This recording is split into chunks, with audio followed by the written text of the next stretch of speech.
and there's murder and crime. This is the end time. Are going insane. Everybody, but I found a release. My heart is at peace. The are settled in with troubles and told my anchor will hold to Jesus again and again. Oh, this world is falling apart. I'm so glad Jesus.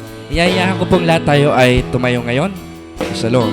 I'm carried away in the light of today as the world gets so dismal and dark. While there's struggles and troubles outside, something is cheering inside of the bride.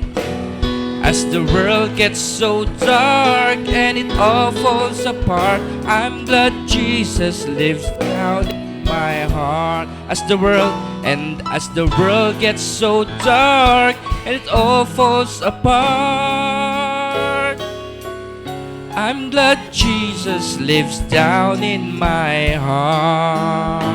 Praise the Lord. Tayong lahat ay yuyuko at mananalangin sa ating Panginoon. Lord Jesus, kami po ay nagpupuri at nagpapasalamat sa iyo dahil kami po ay merong mga lakas at buhay at hininga, inspirasyon at pananampalataya na mula sa iyo.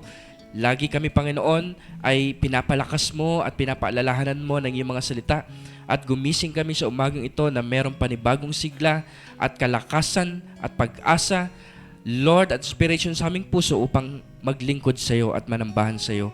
Lord, narito kami nagpapakumbaba at lumalapit sa iyo. Humihingi ng tawad sa aming mga kasalanan. Humihingi ng paglilinis mo sa aming mga puso at isipan. Maling aming mga naisip, maling mga nagawa, maling mga nasabi, Panginoon. Ipagpatawad mo sa iyong mga anak sa bawat isa sa amin sa oras na ito.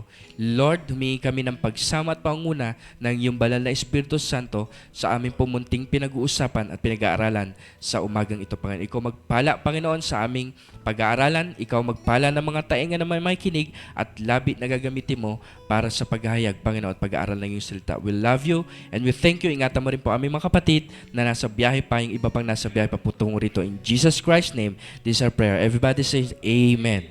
Amen. Palakpakan natin ang Panginoon. Praise the Lord. God bless you at makakaupo na po ang bawat isa. At tayo po, mga kapatid, ay nasa pagpapatuloy ng ating pong tinatalakay. Praise the Lord. Okay. Slides number 66. Okay, nung nakaraan po ay ating huling pong nadaanan ay ang patungkol sa Malakay 4, 5, and 6. Praise the Lord. At reviewin natin saglit. Ito ang binasa natin o nakaraang linggo. Praise the Lord. Handa na po ba ang bawat isa? Can you say Amen?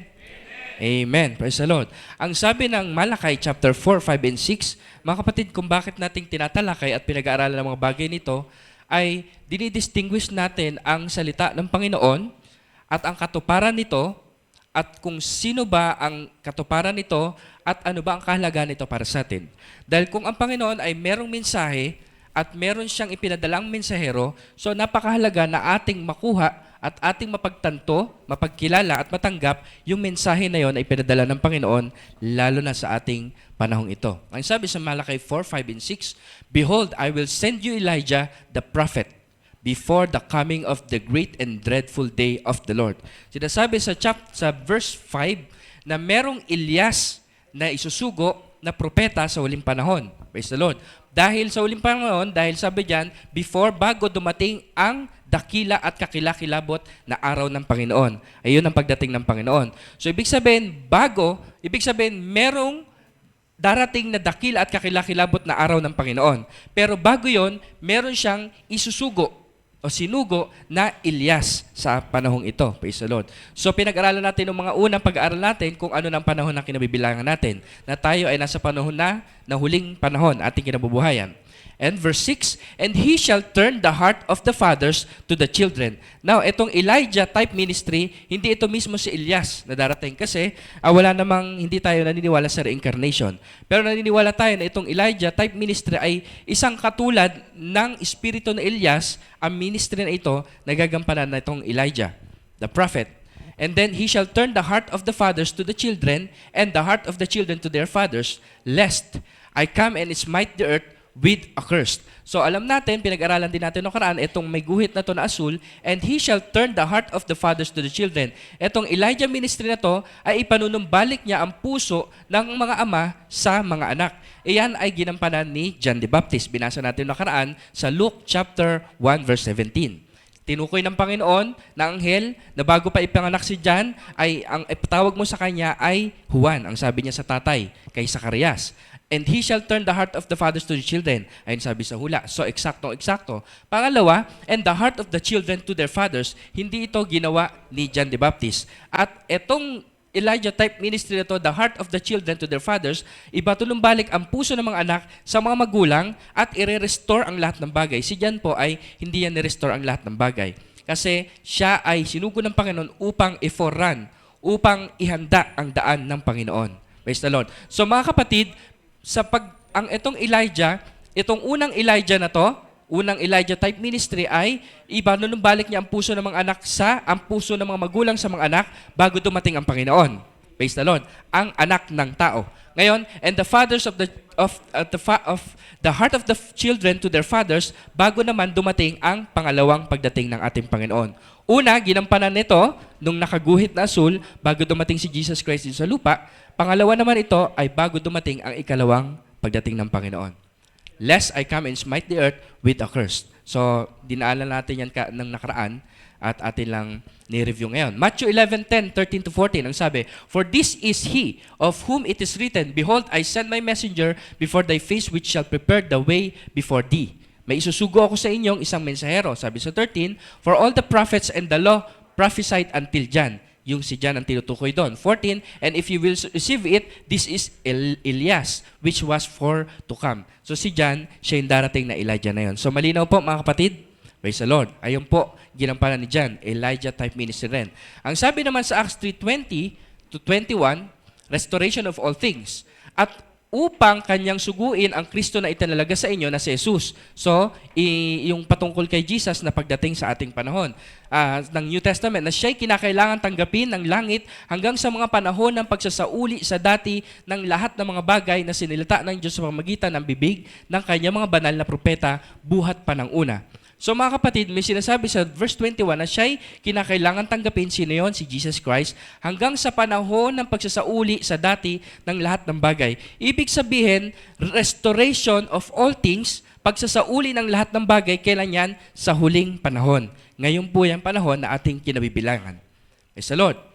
Na sinalita ng Diyos sa pamagitan ng bibig ng kanyang mga banal na propeta buhat pa ng una. So merong sinasabi sa atin ang Biblia na merong pagsasauli ng lahat ng bagay sa huling panahon. Merong restoration of all things sa huling panahon. Bakit kailangan ng restoration of all things, mga kapatid? Dahil simula nung natapos na ang mga panahon ng apostol at dumating ang Nicene Council, merong isang tao na nagtatag ng isang relihiyon. At sabi, simula ngayon, ang pagano ay tatanggapin ang Kristiyano at ganitong gagawin natin. Dahil marami kaming Diyos at kayo ay naniniwala kay Jesus Christ, gagawin nating isa na lang. So ang Diyos ngayon ay tatlo. Sabi nga nun. So ang Ama, Anak, Espiritu Santo at lahat na. At ang mangunguna sa iglesia ay ang simbahan. So lahat ng mga bagay ay naging baluktot na hanggang sa huling panahon na ito. Subalit, merong pagpapanauli ng lahat ng bagay. Praise the Lord. At ayan po ang ginawa ng propeta ng ibig sabihin ng Elijah ministry sa huling panahon. Kaya ito'y napakalaga na ating pong matunghayan. The verse that we read is a further vindication of the truth that there would have to be a future Elijah ministry to bring the complete restoration, ang sabi sa binasa natin. We are persuaded by the word that the time of the second coming of Jesus Christ, before the great and dreadful day of the Lord, bago itong dakila at kakilakilabot na araw, an Elijah-type ministry is to rise on the scene and restore all things. Bago dumating ang kakilakilabot na araw ng Panginoon at dakila, ay merong Elijah-type ministry na darating sa huling panahon at i-restore ang lahat ng bagay. Malinaw po ba mga kapatid? Praise the Lord. Now, the true restoration will only come through the ministry of the seventh angel messenger of Revelation 10:7, when all the mysteries of God should be finished. This seventh messenger will be an earthly prophet who is set to appear during the seventh church age of Laodicea. Alam natin mga kapatid kung ano ang lihim o hiwaga ng mga tatak o lihim. Praise the Lord. Mystery ng Biblia na tinapos sa huling panahon natin ngayon at nirestore ito at pinaliwanag sa atin ng Panginoon sa pamagitan ng kanyang propeta.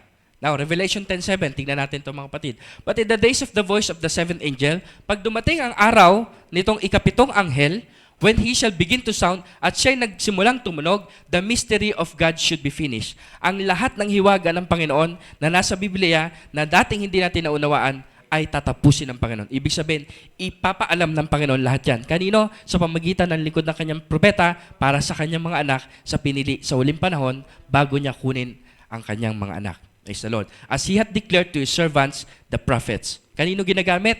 Sa mga doctors ba? Sa mga doctorate degree? Sa mga doctors in divinity at bishops and everything? No. Sa propetang lingkod niya. Praise the Lord. Now, an angel. Yung angel doon sa Revelation 10:7 ay ibig sabihin sa Greek lexicon ay angel, messenger. Ito'y mensahero. A messenger, envoy, one who is sent. Yung isa na sinugo, an angel, a messenger from God. So etong, yan. Atras natin. Yan, etong angel na to mga kapatid, hindi po yan anghel na typical na anghel na nasa isip natin. Ito po ay isang sugo, ito po ay isang mensahero, ito ay isang tao na gagamitin ng Panginoon.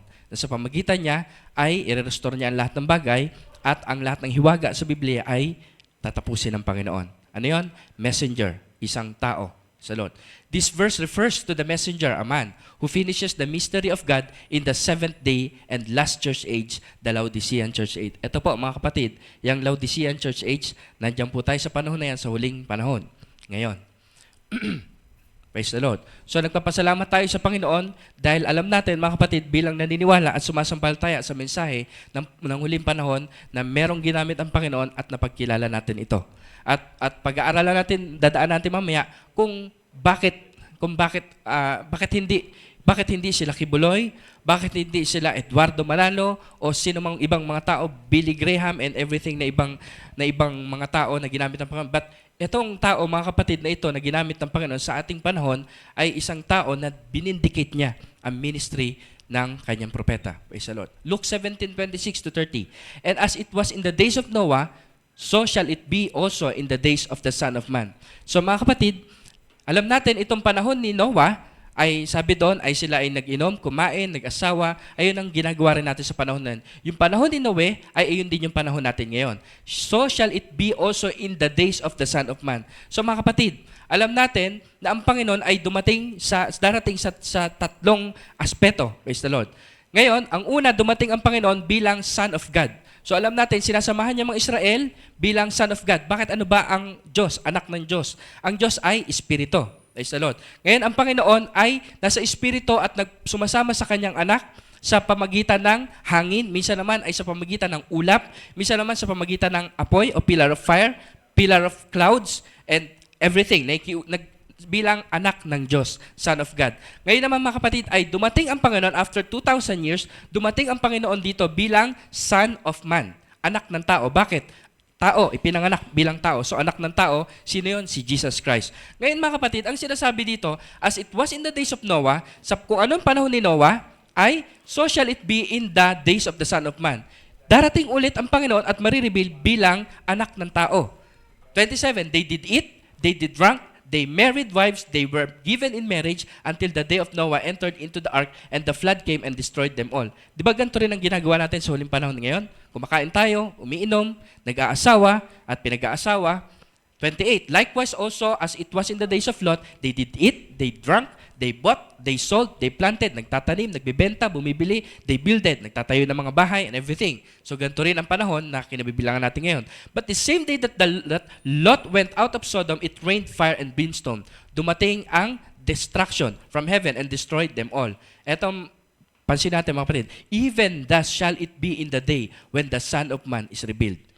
Ganun din sa panahon na yon, which is etong panahon natin ngayon, ay ganun din panahon na ang Panginoon ay maghahayag ulit bilang anak ng tao. So alam natin ang tatlong pagdating ng Panginoon, Son of God, kasama ng mga Israel, at Son of Man bilang si Jesus na nagkatawang tao, at Sunod man ay son of David, pag kinuha na ng Panginoon ang kanyang mga anak at tayo umalis na sa presensya ng Panginoon at isang certain time ay tayo maghahari dito sa mundong ito at bababa ang Panginoon dito bilang son of David. Ano na? Hindi na hihimukin ng tao upang magsisi at magpatawad, darating na bilang hari. At upang hukuman ko sino tumanggap sa kanya at sino tumanggi sa kanya. Kaya mga kapatid, napakahalaga na papagtanto natin ang mensahero pinadala niya at yung mensahe nito. Dahil yung mensahe nito ang pinakamahalaga dahil iyon ay galing sa Panginoon. Kaya natin ito pinag-aaralan mga kapatid. Dahil meron itong significance sa atin. Even the shall it be in the day when the Son of Man is revealed. Gayon ding panahon, ganun na ganun, katulad kay Noah, na nagpapatuloy ang mga tao sa kanilang ginagawa, i-reveal ulit ang Son of Man. Sino yun? Praise the Lord. Ang Son of Man, ang ating Panginoon muli na nagkatawang tao. The same condition that existed in the days of Noah in Sodom are now rampant in the earth. Praise the Lord. Ganun din ang nangyayari ngayon sa panahon ni Noah.